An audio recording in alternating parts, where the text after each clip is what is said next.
Peter, your mask. It doesn't look much elegant. Should I hang it over my Your story never escapes.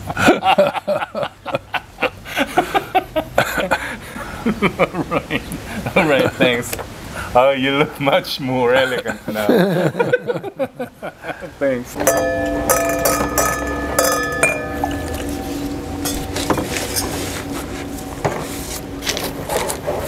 You start off with water, you clean 5 glasses, you end up with rosé, and it's delightful. Best cuvée in the house.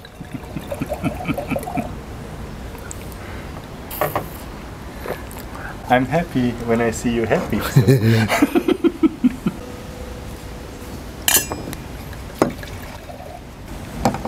There's water. Then why is it red? Because your toe is red. What's your name again? Valerita. Valerita, is that right? When I was nosing it there, I was back to the Rhone. Then I got an overwhelming characteristic of green olives. I found it full-bodied on the entry with good structure, lovely minerality, very light use of oak, but oak. And then olives again on the palate. I found it very decent. I thought this was Grenache based and Côte du Rhône, Southern Rhone Valley. I like the wine. It's a nice, juicy mouthfeel. I like the wine too. What do you think it was? I think it's the wine that I brought. I liked it very much. Very fruity, fresh, balance is nice, and medium finish. Alcohol burns a little bit at the back of my throat, but I think it's a decent wine. Yeah, I like it. Côte du Rhône, Clos des Lumières, 2018. Price is $9.95. Yeah, nice wine. Very good price. Very good price.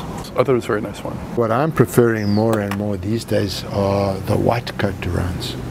Starting to love them.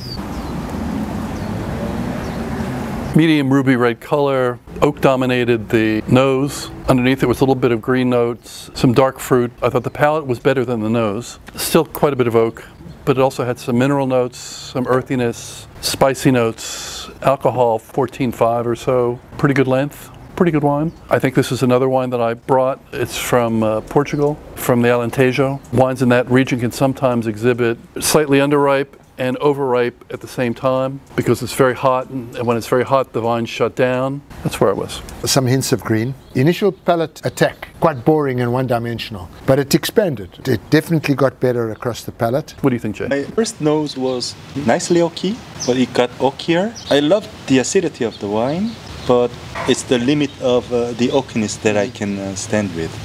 You have a leaf here. It's a fashion statement, actually. Is it gone? I know it's not gone. Better than bird shit. That is true. Okay, number 7. This is the Portuguese wine. So, San Miguel do Sul. 2018. How much did it cost? $9.98. And the cepage. So Aragonese, Cabernet Sauvignon, Alicante Bouschet. Let's pop another one off. And this is flawed. This is flawed. This is a terrible wine. Yeah. It's got marked smoke taint. Smoke taint is all over it. Is the smoke taint coming from fires in Napa or Sonoma a couple of years ago? It's coming from fires in Australia, coming from fires in South Africa. Chemical taste. Yeah. I didn't score it. Yeah. Flawed. All right. Who's up? Me. That one is difficult. The color is very dark purple, very deep. Smell lots of chocolate, blackberry, ripe black cherry. It's concentrated, but with nice fruit, and it's quite pruny, peppery. It's a little bit minerally for me. I think it's from Spain.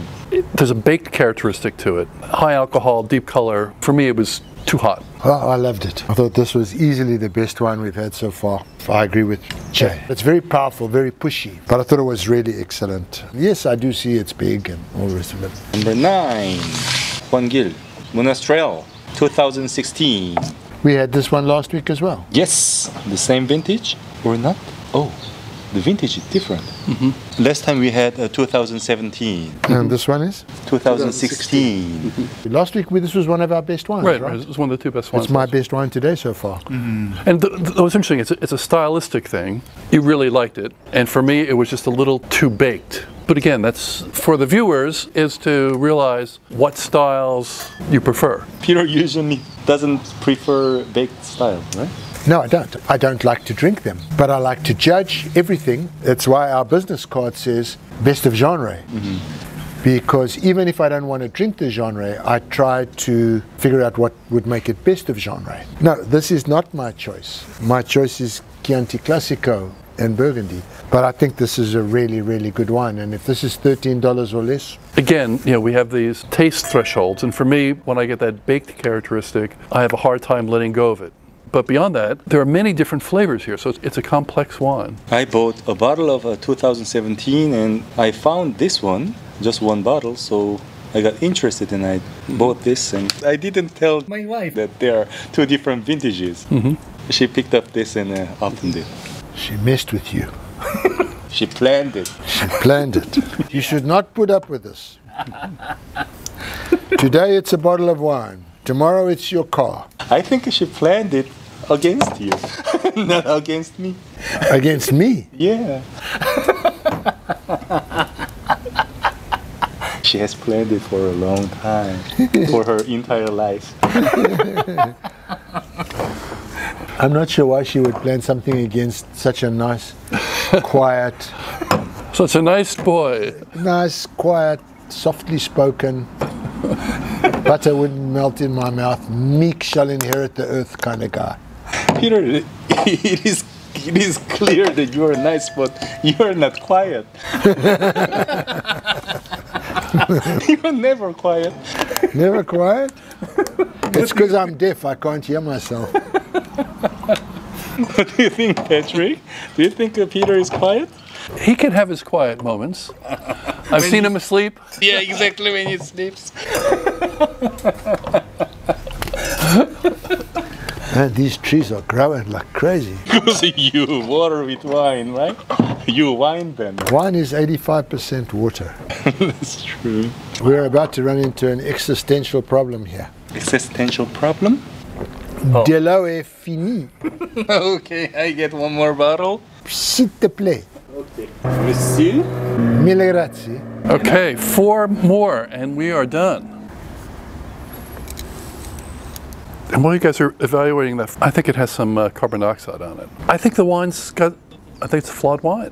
I think it's re-fermenting. It's got some gaminess. There's some earthiness, berry notes, medium red, ruby red color. It has some interesting berry flavors and some savory notes. Background oak. I thought it was Old World. I don't pick up the spritz and the secondary fermentation. What I do pick up is intracellular fermentation. I pick up quite a lot of it's either whole berry or carbonic. It's okay. The carbonic to me overwhelms the nose. And on the nose it's also got a character of like overripe fruit, like ripe mangoes or something.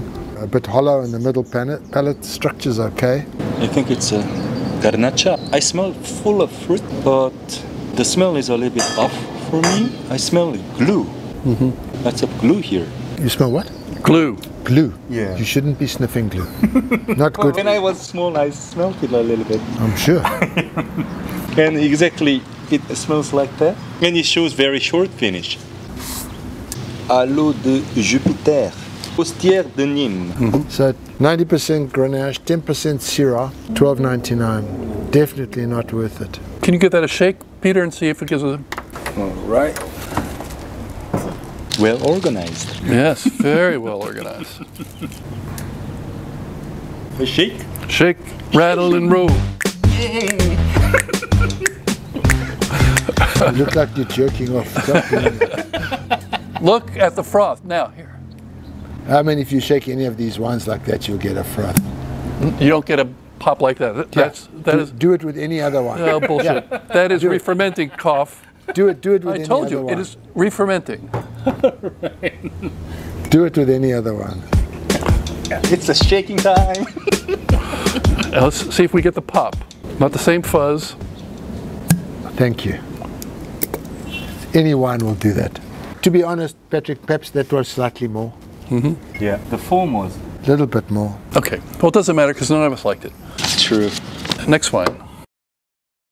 It's been already 2 hours. Because of this fucking dumb format. Peter never complains. Please subscribe and leave a like. 이럴 땐 이 와인 네이버 밴드로 놀러 오시면 와인을 잘 몰라도 편하고 싸게 사실 수 있도록 제가 많이 도와드립니다. 다들 만족하시고 좋아하시더라고요.